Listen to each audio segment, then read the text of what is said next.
Tu ne connais sûrement pas son visage, tu n'as sûrement jamais entendu parler. Et pourtant, toute la mode actuelle lui doit quelque chose. Cet homme, c'est Martin Margiela. Malgré l'immense popularité de sa marque éponyme, il apparaît rarement en public et n'a jamais accordé d'interview à personne. Vous avez peut-être entendu parler d'une rumeur selon laquelle il n'existe aucune photo confirmée de lui. Mais comme un fantôme dans un monde d'ego, un tel artisan obsédé par l'anonymat a réussi à déconstruire la mode comme personne. Aujourd'hui, je vais vous raconter son histoire, celle d'un créateur qui ne voulait pas être une star, mais juste laisser parler ses vêtements. Vous verrez pourquoi il a refusé les interviews, les défilés traditionnels et même son propre nom. Et surtout, comment il a influencé la mode contemporaine du luxe au streetwear sans jamais céder à la star system. Alors, sans plus attendre, entendre le vif du sujet. Voici l'histoire de Margiela.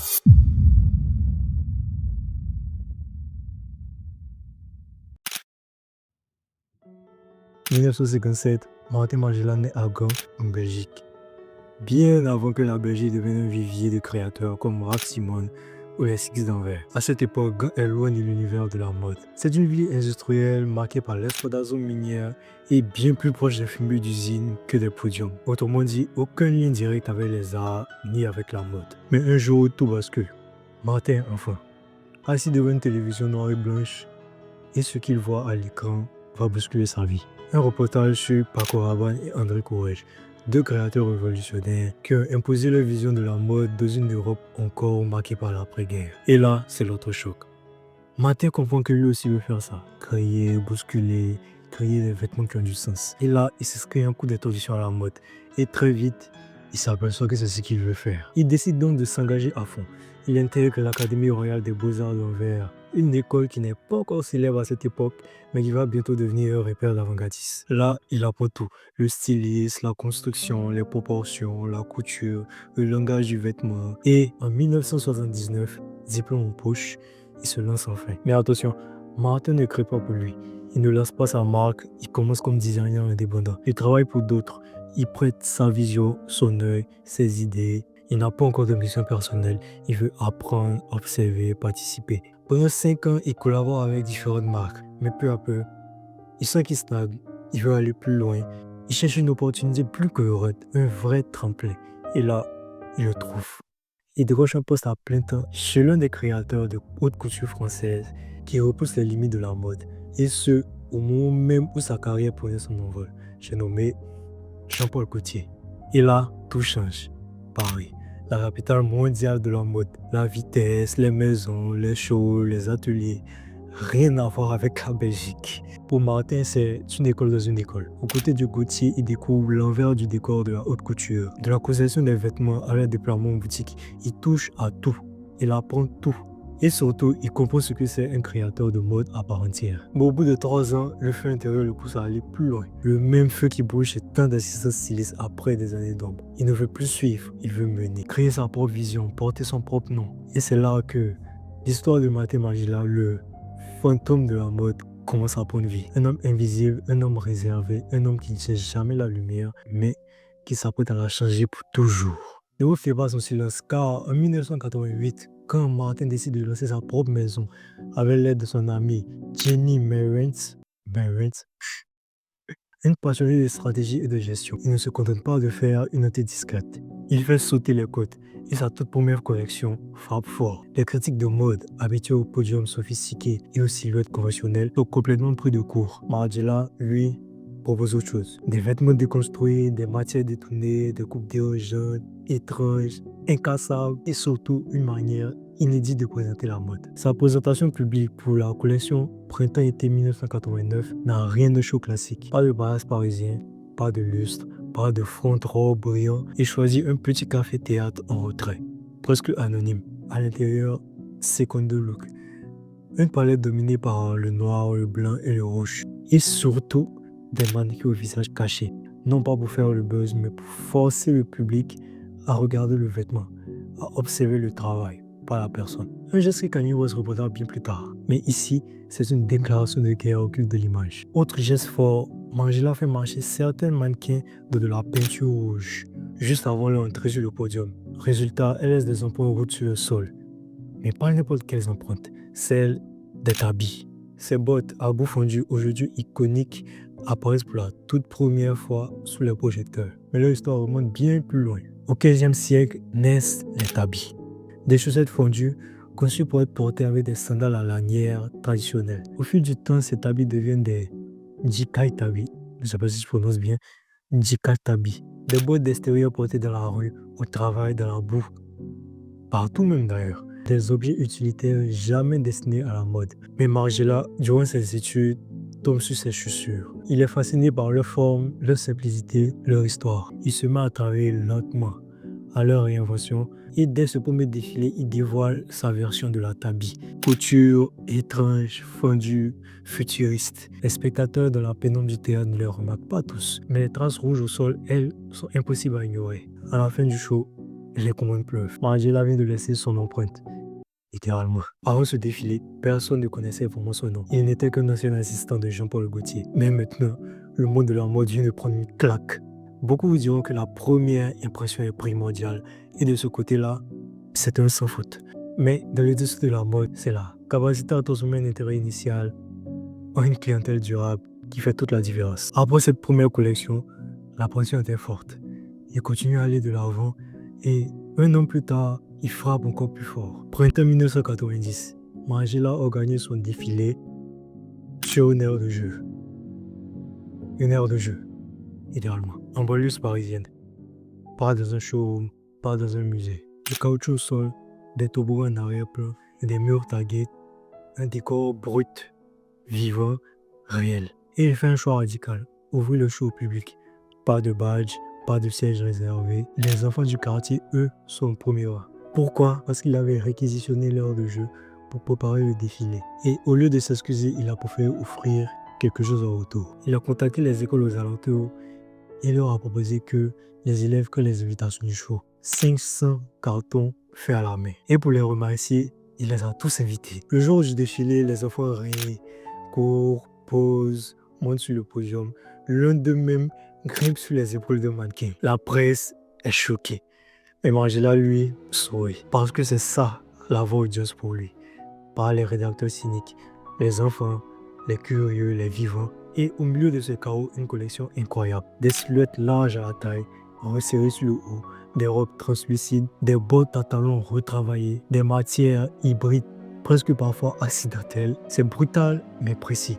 Instinctif mais réfléchi. Ce défilé devient un moment culte dans l'histoire de la mode contemporaine. Dans le public ce jour-là, un jeune étudiant, Raf Simons. Il est là par hasard. Il avait décroché un stage chez le créateur de mode belge, Walter van Beirendonck.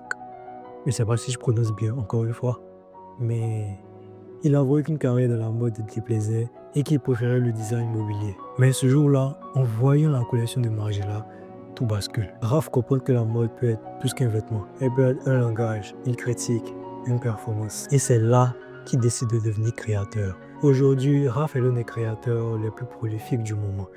Mais s'il n'avait pas assisté à ce défilé-là, fort à parier qu'on ne parlerait pas de lui aujourd'hui. Il faut dire que, même s'il adorait la collection, tout le monde n'a pas été du même avis. Et à l'époque, elle était même assez polarisante. Certes, certains l'ont trouvée fantastique, mais d'autres l'ont détestée. Notamment parce qu'elle s'éloignait à l'extrême de la mode haut de gamme traditionnelle. Néanmoins, les collections polarisantes sont souvent celles qui suscitent le plus de discussions. Et c'est pourquoi tout le monde de l'industrie a connu son nom après le défilé. Pour tout créateur souhaitant laisser sa propre marque, c'est un rêve devenu réalité. Mais ce n'est pas le cas pour Margiela. Autant il a apprécié la liberté créative de créer ce qu'il voulait, autant il n'a jamais apprécié la visibilité que cela appliquait. Et pendant que son nom monte, lui, il continue de s'effacer, de se taire, de laisser parler le vêtement à sa place.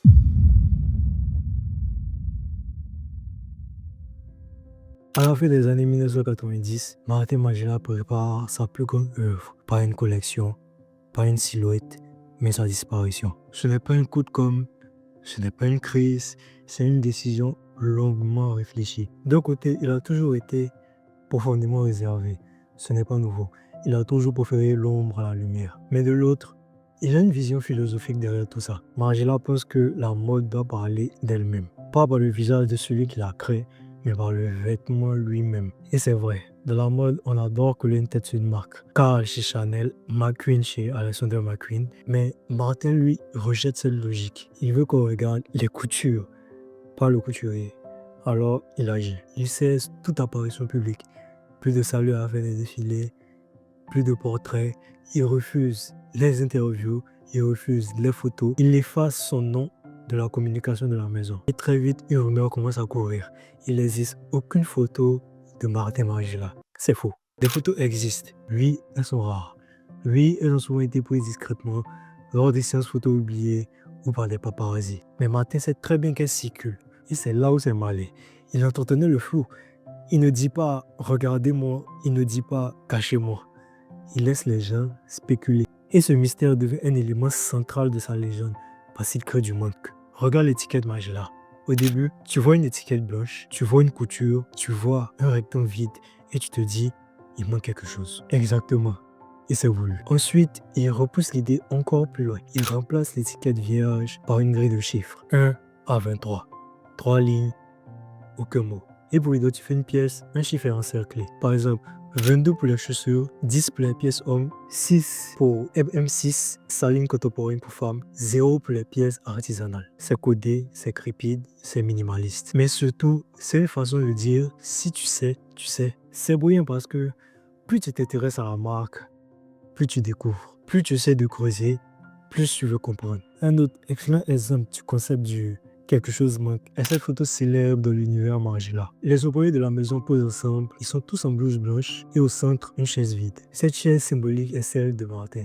Et celui qui a demandé qu'on la laisse vide, on ne sait pas. Mais ce qui est sûr, c'est que la marque elle-même joue avec le mythe. Elle alimente l'idée d'un créateur invisible mais omniprésent. Et cette blouse blanche, ce n'est pas un hasard non plus. C'est une politique que Martin a instaurée lui-même. Tous les employés doivent porter la même blouse, comme dans un atelier. Pourquoi? Parce que ça crée de l'unité, parce que ça élimine l'ego, et parce que selon lui, un créateur doit se concentrer sur les vêtements qu'il crée, pas ceux qu'il porte. Encore aujourd'hui, si tu vas dans une boutique Margiela, tu verras les vendeurs en blouse blanche. La vision est restée. Mais revenez un point essentiel, l'anonymat de Martin Margiela. Oui, la marque s'applique carrément dessus. Oui, elle a fait une part de sa légende. Mais ça ne veut pas dire que c'est du marketing cru. Au contraire, ce mystère, il est authentique. Parce qu'il reflète qui est vraiment Martin. Un homme discret, effacé, sincèrement opposé à la surexposition. Et cette discrétion, c'est pas un jeu d'image. C'est l'ADN même de la marque. C'est d'ailleurs pour ça que sa disparition n'a pas freiné son ascension, elle a même accéléré. Le monde de la mode a été fasciné par ce créateur insaisissable qui laissait parler les vêtements à sa place et qui, collection après collection, imposait un style à la fois déroutant et magistral.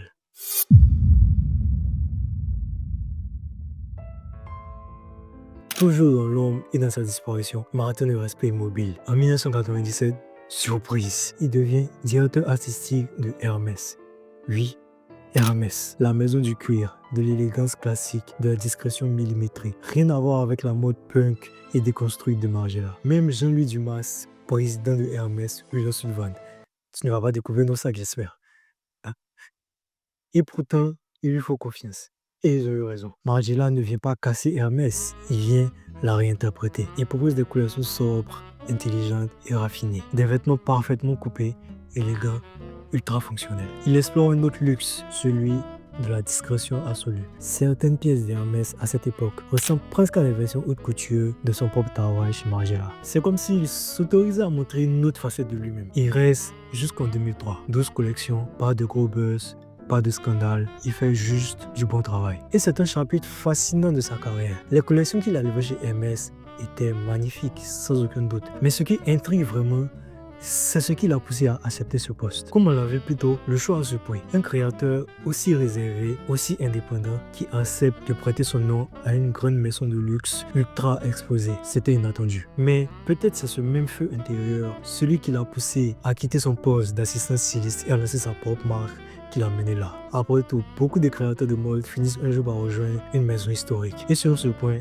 Margiela n'a pas fait exception. Pendant cette période, il continue à faire évoluer sa propre marque. Il pousse encore plus loin la déconstruction, il explore de nouveaux textiles, il affine sa palette signature, le blanc, le noir et le rouge. Et surtout, il continue à réinventer la manière de présenter une collection. Exemple, printemps 1998.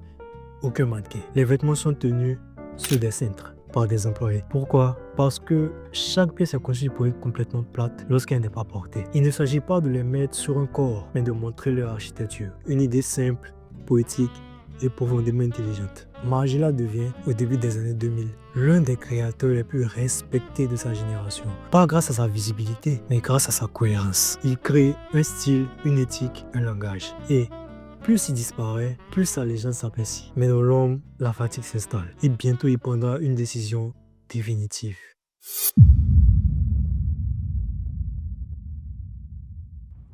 En 2002, la maison Margiela est officiellement rachetée par le groupe OTB.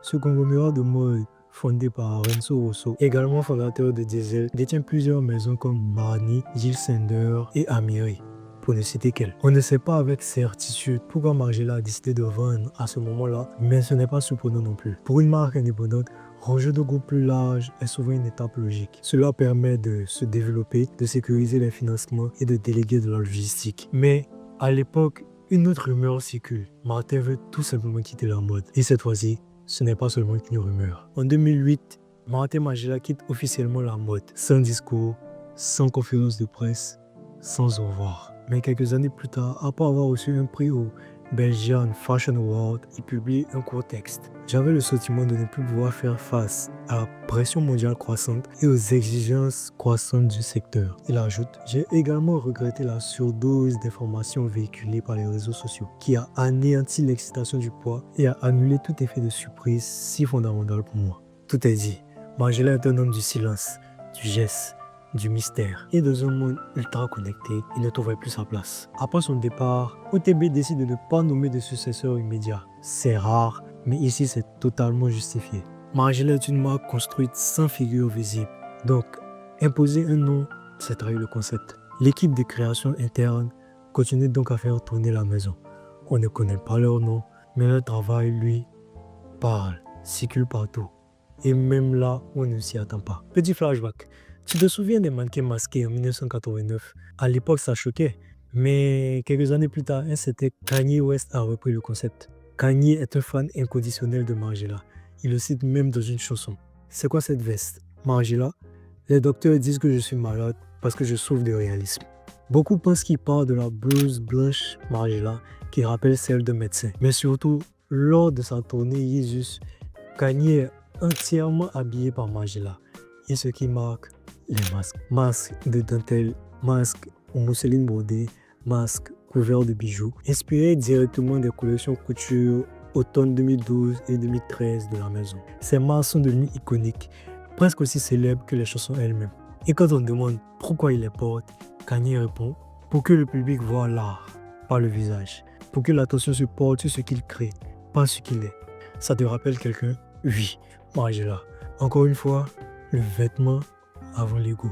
Malgré tout, ce tournant reste un moment important dans l'histoire de la maison Margiela. Et c'est surtout grâce à l'équipe de création anonyme qui a pris le relais après le départ de Martin que la transition s'est faite sans rupture brutale. Leur travail a été salué, admiré, mais ils ne sont restés en pause que jusqu'en 2014. Cette année-là, John Galliano est nommé directeur artistique. Un choix audacieux. Stylistiquement, c'est un visage. Galliano est connu pour son goût de l'extravagance, de la théâtralité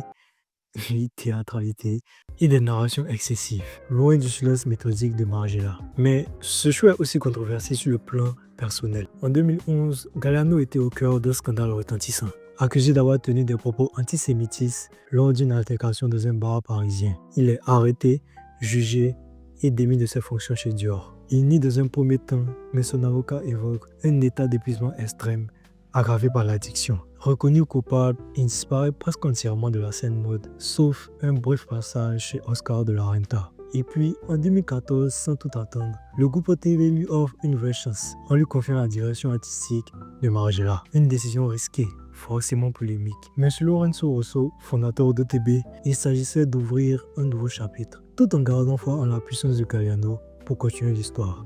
Dès sa première collection, Galliano modifie subtilement l'image de la marque. D'abord en raccourcissant le nom. Maison Martin Margiela devient simplement Maison Margiela. Une manière de marquer la transition sans la trahir. Ses premières propositions sont relativement sobres et conservent les coupes signatures, la palette rouge, noir et blanc. Il reprend les volumes et certains codes. Mais peu à peu, il reprend la confiance et recommence à faire du Galliano. Certains adorent, d'autres détestent. Certaines collections sont si éloignées de l'ADN Margiela qu'un œil averti n'y verrait aucun lien. D'autres, comme le prêt-à-porter printemps 2021, sont salués comme des chefs-d'œuvre. Malgré la qualité de son travail, nombreux sont ceux qui se posent la question: faut-il séparer l'homme de l'artiste? Galliano a-t-il le droit de diriger Margiela après un tel scandale? Le débat divise encore. Mais quoi qu'on en pense, il est toujours en poste. En 2019, il renouvelle son contrat avec OTB pour une durée indéterminée. Et aujourd'hui, c'est lui qui écrit les nouvelles pages de la maison. Margiela a toujours été une maison construite sur le paradoxe. Visible mais invisible. Avant-gardiste mais classique. Personnel mais impersonnel. Et même après le départ de Martin, la maison continue de naviguer entre ces tensions. Grâce à une équipe anonyme, grâce à des figures publiques comme Kanye et grâce ou à cause de Galliano, Margiela vit toujours. Mais le fantôme de Martin, lui, plane au-dessus de chaque couture.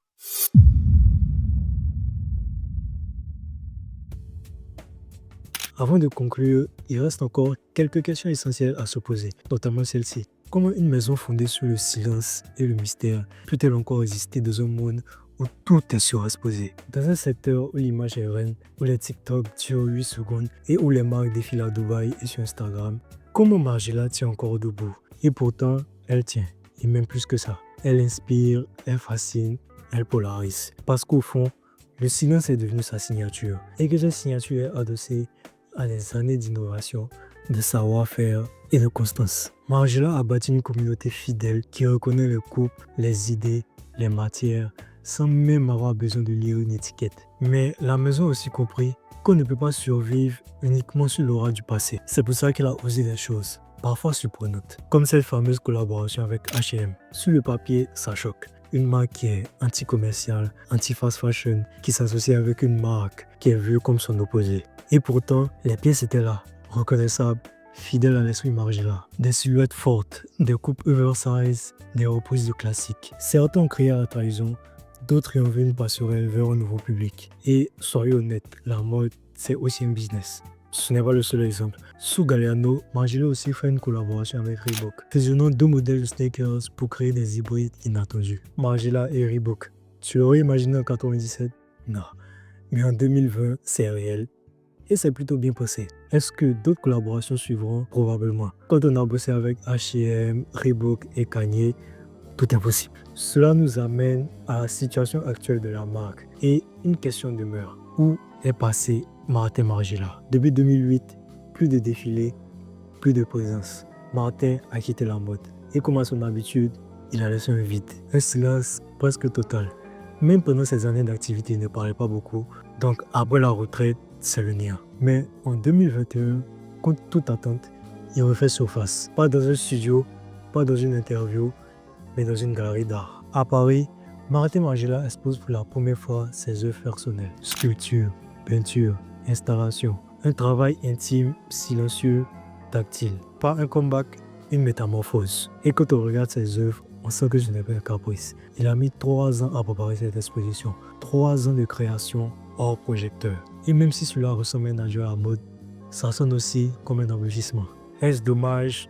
Peut-être. Margiela est encore capable de réinventer la mode d'un simple geste, mais elle a décidé de tourner la page. Et il a eu raison, parce que son empreinte, elle reste dans les collections, dans les silhouettes, dans les défilés, dans les marques qui, consciemment ou non, reprennent ses codes. Aujourd'hui, Margiela est une marque vivante avec un directeur artistique, des collections, des collabs et avec des fans. Mais au fond, ce qu'on ressent, c'est l'absence.